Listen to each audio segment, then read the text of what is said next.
Nah, listen though, mate, listen. The problem is that the French league is a farmers league. It's so boring. Everybody knows that PSG are just going to win it like they do every year. So what's the point? I mean, a league title at PSG, that basically doesn't even count. They just win it every year. Sorry, what was that? Who do I think will win the Premier League this year? Well, I mean, it's going to be Manchester City again, innit?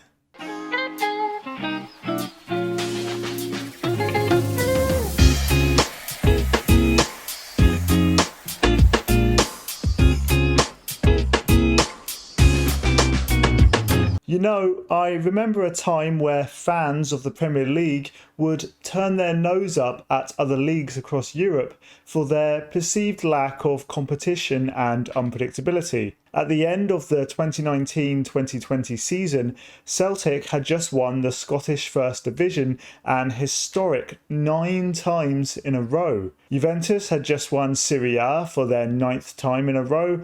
Bayern Munich had won the Bundesliga for their 8th time in a row. PSG had won Ligue 1 for their 7th time in their last 8 attempts, and Real Madrid and Barcelona shared 7 league titles between them since 2013. Despite a range of criticism you could level against the Premier League, it felt like the one thing that set it apart from similar top divisions across Europe was its unpredictability in who would be crowned champion at the end of each season. In the same time period as just mentioned before, the Premier League saw 5 different teams become champions, with Manchester United, Manchester City, Chelsea, Leicester City and Liverpool all achieving glory at one point or another in an 8-year period between 2012-13 and 2019-20. By no means was the Premier League a free-for-all. By no means could anyone fool themselves into thinking that England's First Division was some sort of open tournament where any of the 20 teams could potentially win it all. This was still top division football in Europe, with some clubs simply too rich, too big and too successful to not compete for the title every year. But the Premier League seemed to set itself apart by having multiple clubs that fell into this category. Manchester United, Manchester City, Chelsea, Liverpool. Betting on any one of those teams to win the upcoming season would feel like you'd have a big chance in making a profit. Even outside bets for the likes of Arsenal and Spurs didn't seem so outlandish.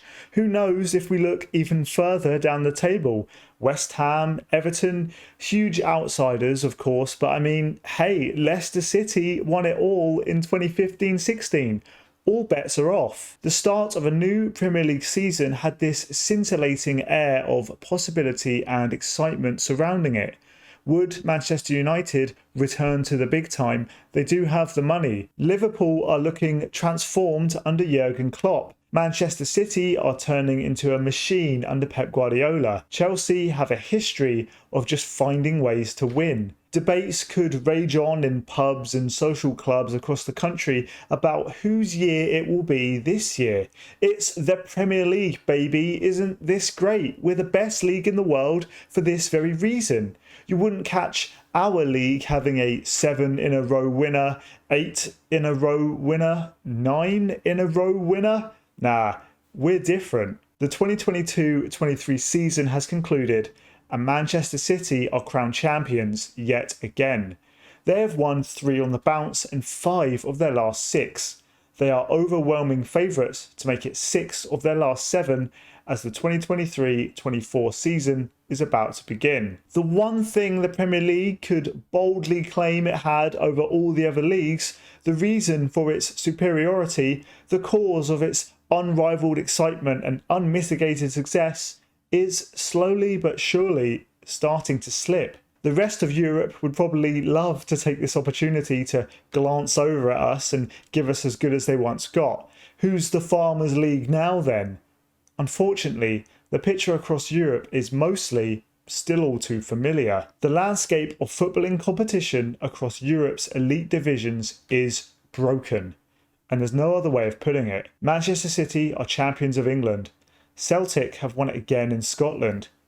PSG have won it again in France. Barcelona add another La Liga to their trophy cabinet.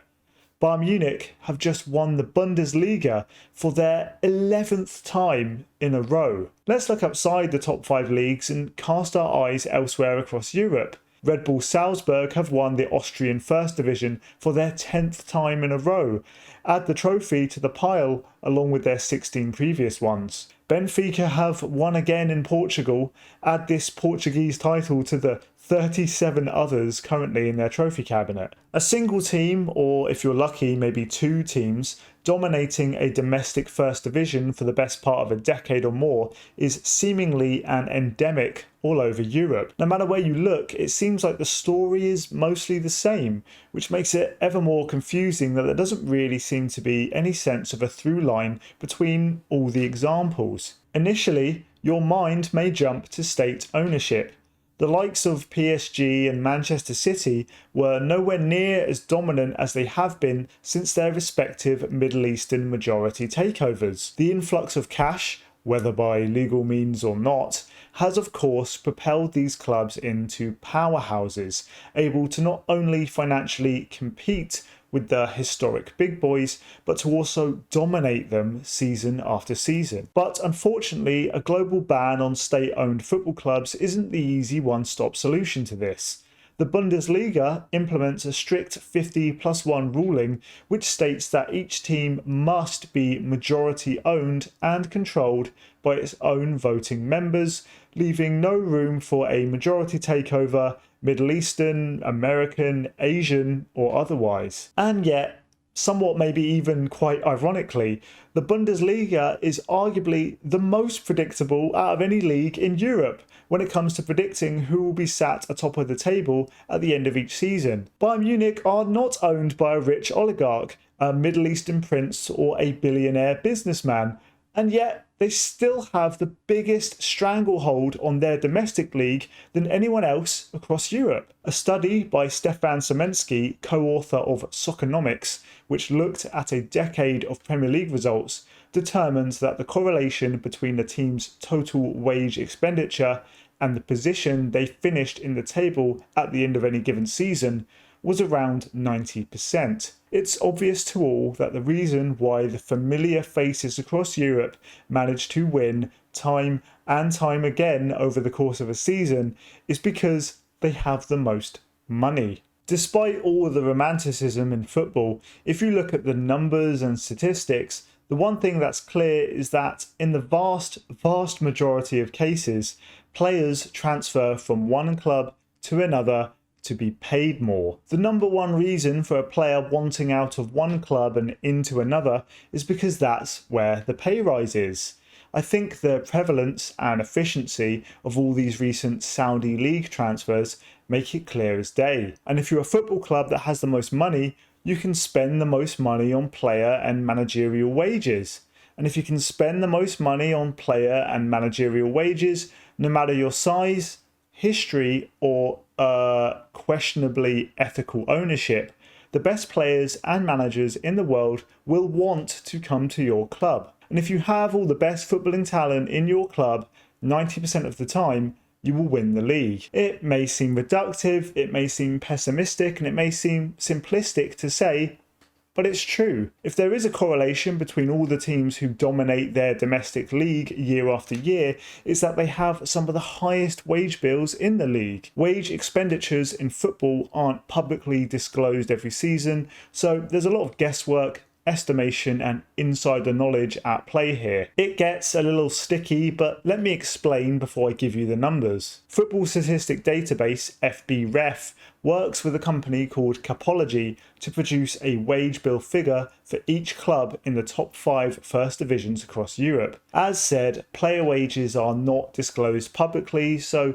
Capology uses a 2-tiered system to determine whether a player wage is just an estimate or if the figure has been verified through their, quote, insiders directly involved in contract negotiations and publications. Not each club has the same level of verification, but for the most part, and especially for the purposes of this video, there's no reason to assume that these numbers are wildly inaccurate. With all that covered, it's basically time to tell you what you already know. No club in the Bundesliga has a higher wage bill than Bayern Munich. No club in France has a higher wage bill than PSG. FBref lists Real Madrid as having a slightly higher wage bill than Barcelona, but the difference is negligible. FBref lists Manchester City as actually having the second highest wage bill below Manchester United, although, as implied earlier, maybe there's something fishy going on with this one, maybe not.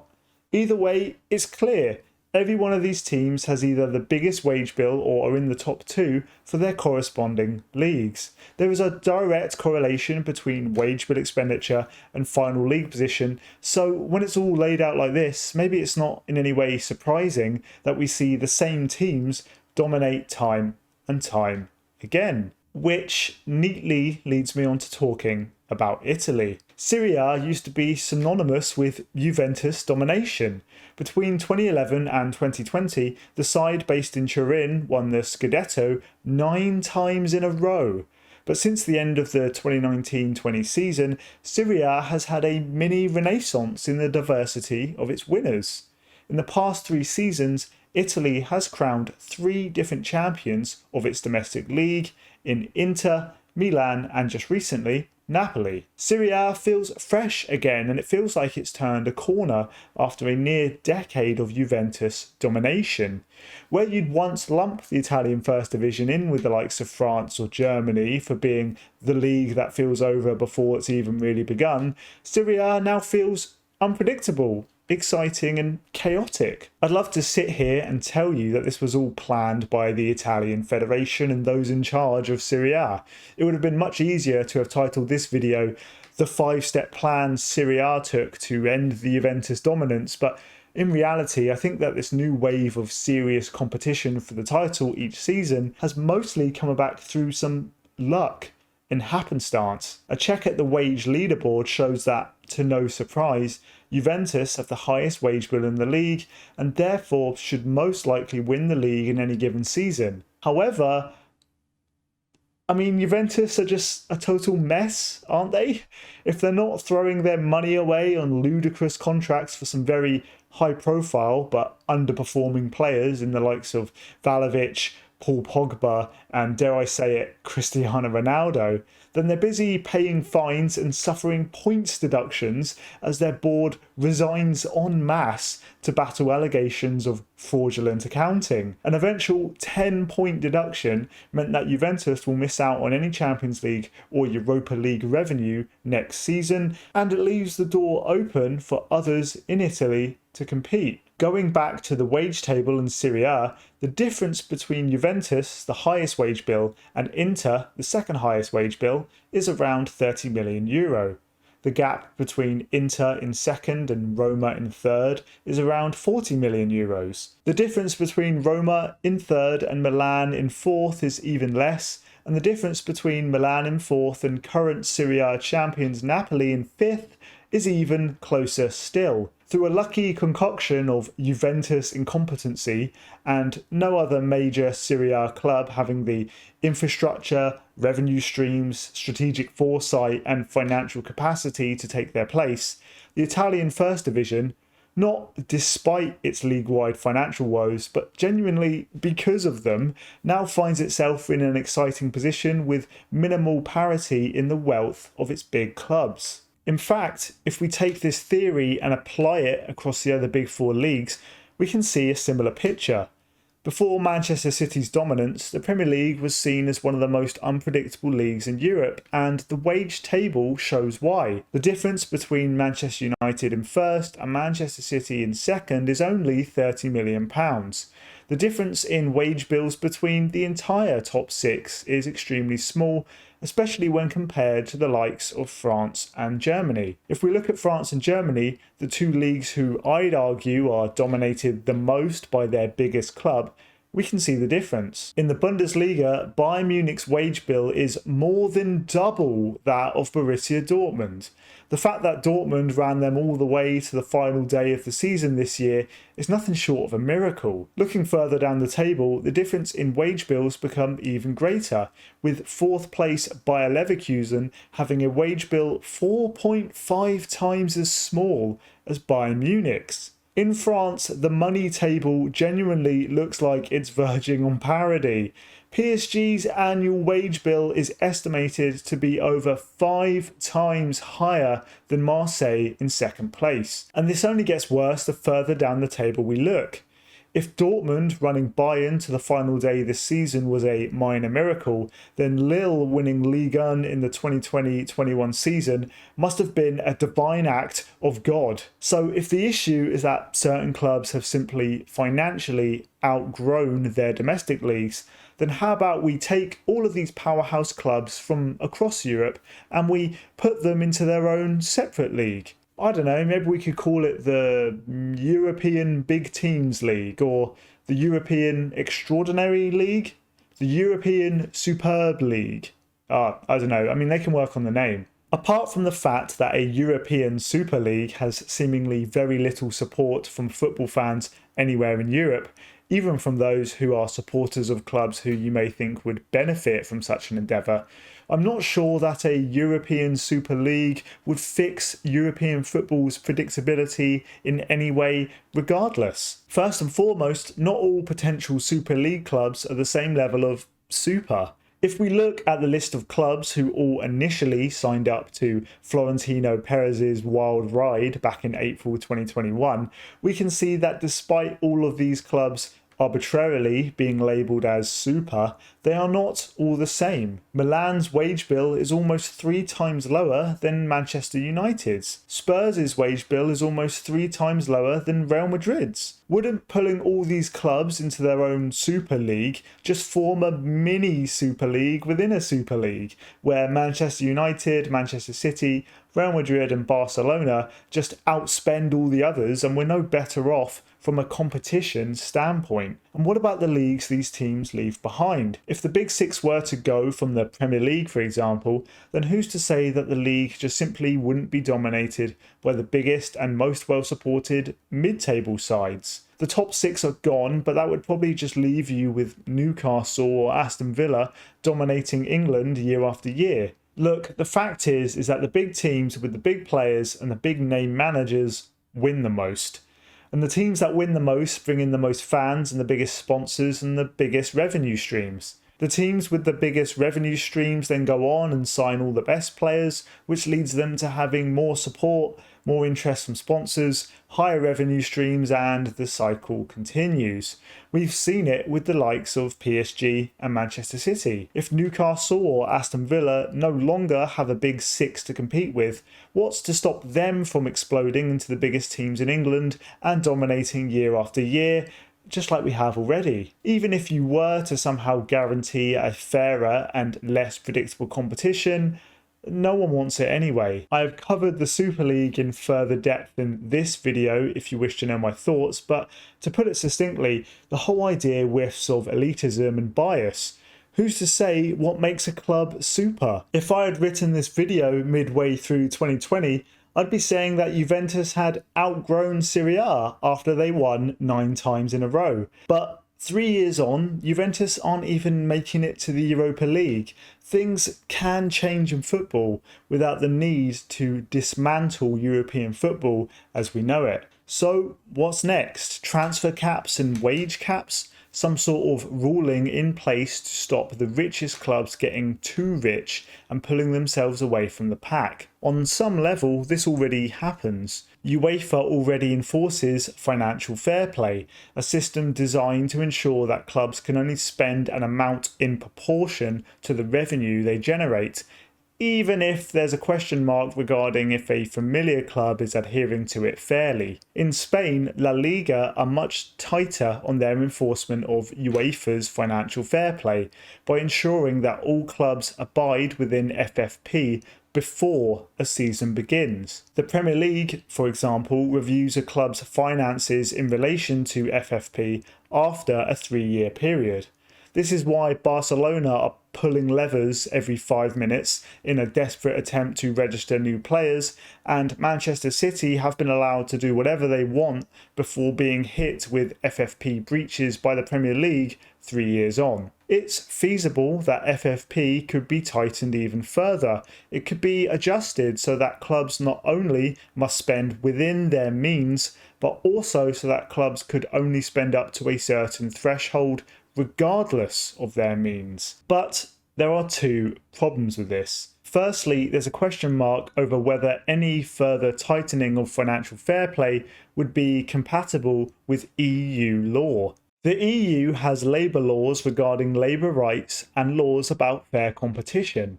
On the one hand, a salary cap fits nicely into EU's fair competition law, as the cap is literally designed to ensure fairer competition across football and ensure that no single organisation can get too far ahead and stifle the market. On the other hand, the EU has many labour laws regarding employee rights. The players of football clubs are, in reality, employees of a company. The EU has laws regarding the rights of these employees and the right to be paid a fair market rate for the service they provide. If a wage cap comes into football, will this comply with the EU's labour laws? Players would be arguably unfairly forced to earn less income, and all the money that's saved will just be flowing directly into the owners' pockets. And secondly, European football is a delicately balanced ecosystem. La Liga needs Barcelona and Real Madrid more than Barcelona and Real Madrid need La Liga. Just like any capitalist structure, there is a to and fro here between the governors and the revenue generators. If La Liga pushes too hard, Barcelona and Real Madrid will simply just leave. They've threatened to do so once already. Wage caps would almost certainly be universally protested by all top-level professional footballers and the majority of football clubs across Europe. Even if it is for the greater good of the league still needs to, exist. And leagues can't exist and thrive and generate money if all the big, thriving money generators get up and leave. It's all politics, and you're never going to get the clubs, the staff, or practically anyone else involved in elite football to vote for something like this. And if you can't democratically usher in spending caps, then you'd have to enforce them dictatorially. And who really knows what the fallout would be? So, with all that said, the picture looks pretty bleak. No matter where you look across Europe, European football seems to be dominated by the same familiar faces who have an overwhelming chance of winning their domestic league season after season. Boring, boring football that is stuck in a perpetual loop of predictability with, by now, no real option to escape. Football attendances have dwindled. Interest in the game has been lost.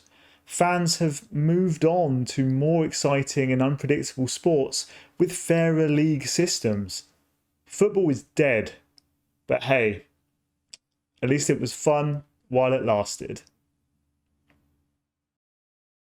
Except none of those things are correct, are they? I mean, that's bollocks. European football is absolutely thriving. In the latest round of negotiations, the Premier League sold its broadcasting rights for £10 billion globally. The average Premier League game broadcasted in the UK pulled in 3.1 million viewers last season. Before the season began, West Ham supporters already knew that they would not be winning the Premier League that season. It did not stop them from selling out the London Stadium for every single home game in the Premier League.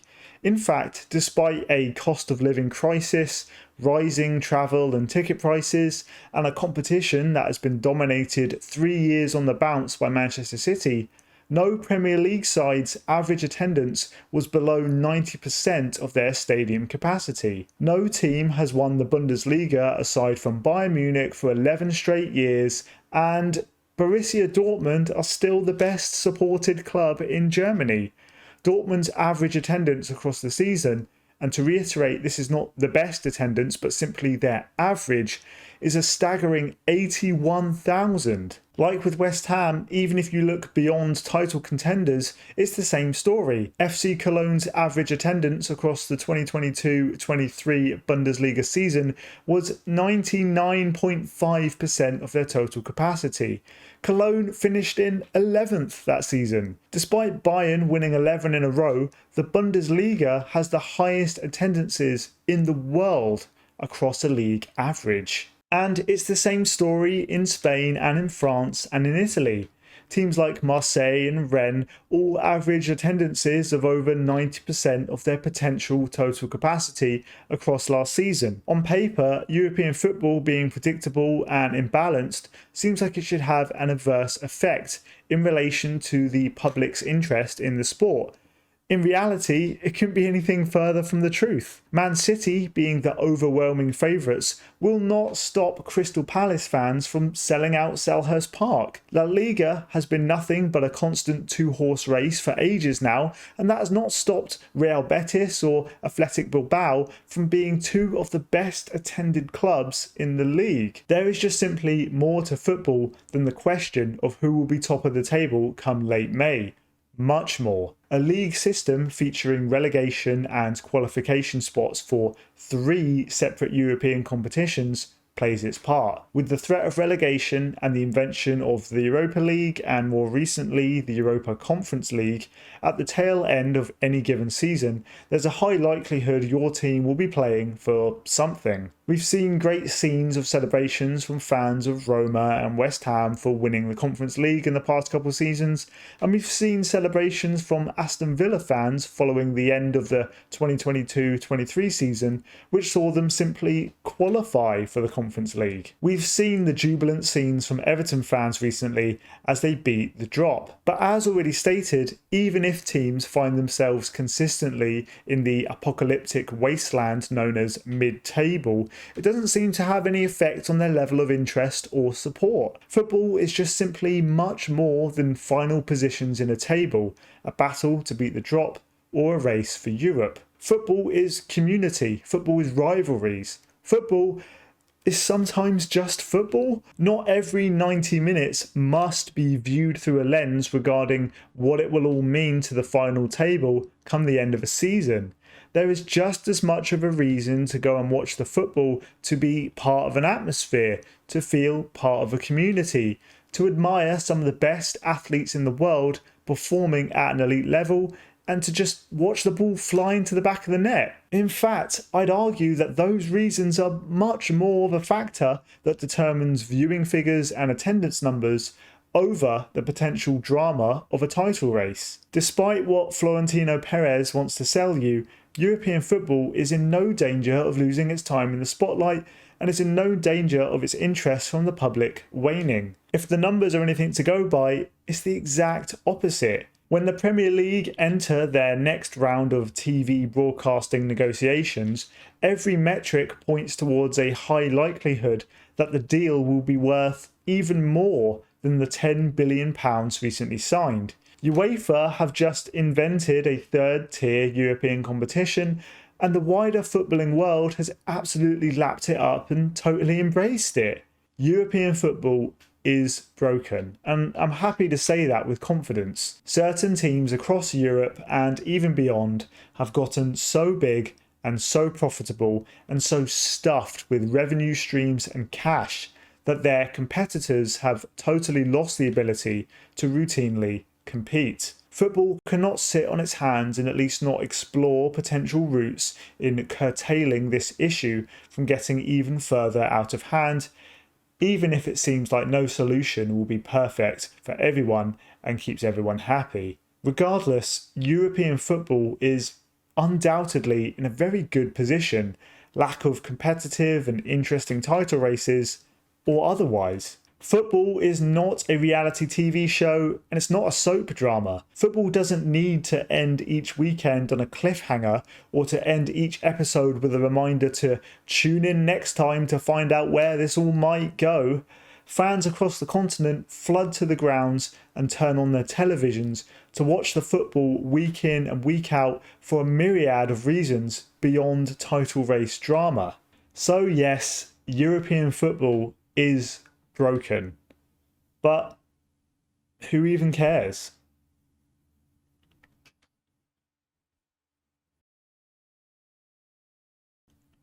Well, hey, there you go. Competition in Europe might be broken, but at least the rest of football makes sense and is reasonable. By the way, while I was recording this, did I miss any transfer updates? The transfer window's open. Did I miss anything? Saudi Arabia have offered 300 million euros to sign Mbappe, and they're going to give him a 700 million euro contract for 1 season.